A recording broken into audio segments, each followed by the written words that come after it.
तो ऑलमोस्ट हर एक river mountain से निकलती है और ओशन या सी में जाकर गिरती है। तो जहां से निकलती है उसे सोर्स कहते हैं और जहां पर ओशन से मिलती है उसे माउथ कहते हैं। ना सोर्स और माउथ के बीच में रिवर को हम 3 स्टेजेस में बांटते हैं, that is upper stage, middle stage and lower stage. हर एक स्टेज में रिवर का काम अलग तरीके से होता है, that is due to the slope of the land. Upper course में लैंड का स्लोप बहुत स्टीप होता है तो रिवर की स्पीड बहुत तेज होती है, तो वहां पर इरोजन से काम होता है, लैंडफॉर्म बनते हैं। मिडिल कोर्स जहां प्लेन्स में जब रिवर आ जाती है तो स्लोप ऑफ द लैंड कम हो जाता है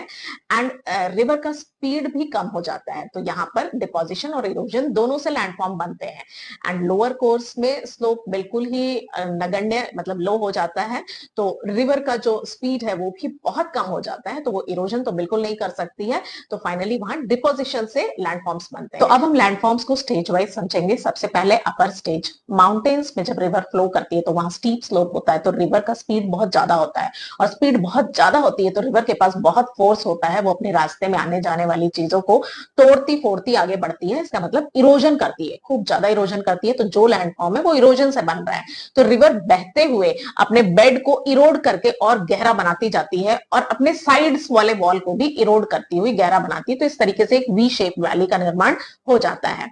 कभी कभी हार्ड रॉक और सॉफ्ट रॉक दोनों वाले एरिया में रिवर सिर्फ अपने बेड में ही इरोजन करती है, साइड्स में इरोजन इतना नहीं कर पाती है, तो साइड्स वाली जो वॉल है बिल्कुल स्ट्रेट स्टीप खड़ी हो जाती है, इस तरीके से एक यू शेप वैली बन जाती है, जैसे हम आई शेप वैली या फिर गॉर्जस भी बोलते हैं। एंड फाइनली इस हार्ड और सॉफ्ट रॉक के चक्कर में कभी कभी सिर्फ सॉफ्ट रॉक ही इरोड होता है, हार्ड रॉक पीछे रह जाता है, तो रिवर उस हार्ड रॉक के ऊपर से बहती हुई सॉफ्ट रॉक जहां इरोजन हो चुका है वहां पर बिल्कुल तेजी से नीचे गिर